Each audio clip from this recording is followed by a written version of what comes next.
the strings louder.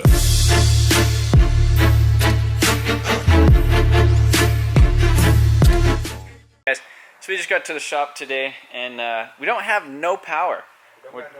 No powers right now. So you can check this out. So it's in power lines in that truck. Yeah, like a line transformer and yeah, burn down. So that thing is out behind the shop, and so we don't have the power. We can't lift the car up. We can't set it off the lift. My brake lines didn't come today, so that really sucks. So the plan is we're gonna do like a little bit of detour. Oh, I guess we do have a Milwaukee radio though. We could listen to tunes, and that's because you just put a battery in there. And I guess we can. Look at this. We got a light. We could have some light because that's on the battery, and we could grind some things, and we could use the impact. So I mean, today isn't completely useless, but so I'm gonna go pick up my mom's pop-up camper. We plan on going camping here in the future, and I was kind of waiting. There were some doors on Denver Craigslist. I wanted to go up there and pick those up, but they were off of an 06. And doors, I'm talking about the doors for the 2016 F350, but yeah, I was just gonna go get doors and just paint them white, but they're the wrong ones. So yeah, that's about it. We do need to cut off this lock. This is a 2-inch like drop ball that I have laying around, because the one that I have in my truck is the 3-ball thing. So I need to cut that off, and then I guess me and Ty are gonna cruise up and go pick up a pop-up and a 4-wheeler, and then we should have power back in a couple hours at least, and then we'll come back here and work on this. So I don't know if you guys want to. Do you guys want to come with us? maybe we'll just chill a little bit in the trip. We'll give you a peek. Ooh, let me get the zoom in. Ooh, and then you're getting. No.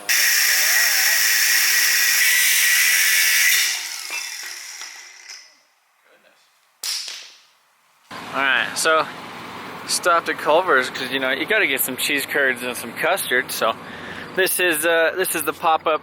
As you can see, it has a little bit of a leaky thing, like right here. Not a leaky thing, but the front door is kind of weird. There's a crack going across the top, but they got some of that Eternabond crazy tape on it. But I mean, overall, I borrowed it once before, like 3 or 4 years ago. All the lights and everything work, brakes work. Obviously gonna check the bearings and repack all those things. Probably throw new tires on it before we actually use it. But it's pretty decent size. It's a Coleman Utah CP with built by Fleetwood. It's honestly pretty nice, and it does have a slide on the back of it. So it's a pretty big dog. Heater, all that stuff. It doesn't have a shower or anything in it, but this was from one of the hailstorms or whatever. But overall, I think it'll be nice to go camping in one of these things. I had one a couple years ago, probably 8 years ago. Holy crap, I'm getting old. But I had one of these, and then got the 4-wheeler too. Basically borrowing the 4-wheeler, got the pop-up. But yeah, I'm stoked to go camping. Going up to the Motion on TV headquarters. See if Trev's home.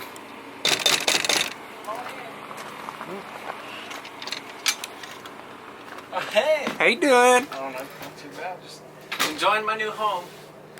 The new crib. My home away from home. When Jamie gets mad and kicks me out. What do you think this is for? Looks like some kind of Something weird, brother. oh, maybe like a clothes hanger or something. Oh yeah. Or something. Oh yeah. Wow, clothes hanger. Wow, Ty, because this is kind of like a closet area. Yeah. Not really, but maybe this does. I don't know what that does. Yeah, so we're charging the battery right now, and it's getting up. But check out all this space. So we got king bed over there, king bed over there. We got the shitter right here. Oh wow. Yeah, look how bright that is. So we got the shitter right here. No privacy whatsoever. We'll turn this off because it gets really bright over there. But I guess we'll do this. So we've already shown you over here. Well, it has a heater. So it has like a heater, thermostat and everything's over there.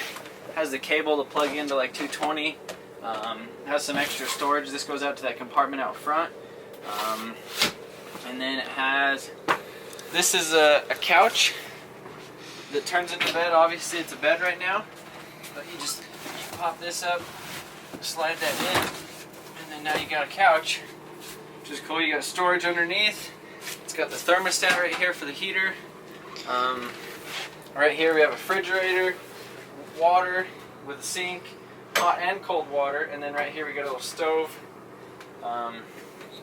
This is that slide out portion, so this whole thing slides out and gives us an extra, basically this whole walkway. See right here? That's where that comes in here. So lots of space in here, really. It's got the fridge down there in the bottom. What else? It's got this fancy little thing hanging down, so you get your paper towels, your mirror, you put all your deals right there. And then this thing, when you're traveling, obviously, because it comes down right here. I wonder if that's a safety feature. Yeah, probably. It's probably for like grounding it and stuff. So this just folds down. You can see it has this mechanism right here. That comes down, gets out of your way. That's why you don't leave the lights on when you like close it. Could be. Yeah, that makes sense. So you don't burn nothing up when the wires are going up and down and doing all that crazy stuff. Yeah. But yeah, it's got storage underneath here. I mean, it's got plenty of storage. I mean, for a pop-up, this thing is a hell of a deal. So my mom, this was my mom's. I borrowed it from her about 3 or 4 years ago. Used it once then. And I think since then they haven't used it. They cleaned it out and it's sat around. They got a different camper and a boat. And so I got a hell of a deal on this thing. She basically told me I could have it as long as I fixed it, and that they could use it when they want to use it. So that works for me. And so we'll clean it up. We'll probably use it, a couple times a year. They'll probably use it maybe once every 2 years or something like that. But yeah, initially the plans, I guess we could go outside. This thing, it has this front compartment right here, and you can see it has this tarp with this wood on it and this, So anyhow, the plans are, I guess, to kind of convert the front of this maybe to kind of an off-road style pop-up. Maybe lift it a little bit so we can actually put like a four-wheeler and a dirt bike in the front, extend the tongue. Something like that. That's kind of the idea, so that way you don't have to have like a dirt bike and everything like in the trailer or in the bed of the truck. I don't know. That's kind of where we're at with that, but it's pretty rad. I think I'm gonna replace the tires on it, check the bearings, brakes, all that crap, and but I think we're gonna camp in it at least once. At least once. And Big Dirty is pissed. We tried to start Big Dirty, and obviously we got the 2016 right there, added some idle hour to it, and so Big Dirty wasn't happy. He was like completely dead. So we're gonna let the pop-up charge for a little bit, and then we're gonna charge a Big Dirty. I think that's about it. And then we're gonna work on the Supra.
This is the intercooler pipe going up to the throttle body, and obviously this is going to be seen by a lot of people, and that's going to be your main focal point. Down here not so much, so I'm not really worried about these welds, but this is going to be underneath the intercooler piping, so I went ahead and did that as a practice test. So I've never polished aluminum, metal, or anything on with one of these buffing wheels. We've honestly just had this stupid wire wheel attachment thing on here for the past couple of years, and this thing's been sitting in a box somewhere, and I'm really surprised that we found it. But I know this is the wrong stuff. This is just some mag and aluminum polish. I mean, it might be the right stuff. I know you're supposed to have that dry like bar that you kind of like load the compound in this thing and then you go from there, but I've never even watched any videos on this. I was just kind of being a smartass and just pulled out the gray Scotch-Brite, put a little bit of acetone on it, and kind of wiped it away. Because previously when we were trying to polish a couple of these things, it was getting really dark on the edges right there. That was one that we tried doing it without doing any of that. So it seems like if you clean up all that, kind of the cleaning action from the welder on it, if you clean that up with the Scotch-Brite and then you polish it real good, then it kind of turns out like that. So obviously it's not like a mirror, but I definitely think it'll clean up this whole area up here and make it look a lot better. So I'm gonna go ahead and kind of hit that and make it look a little bit prettier, I guess. Should grind up that little piece right there.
Really rich.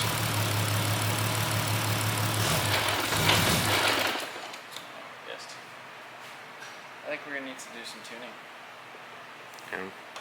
For a bigger vacuum. I have to call Zach and.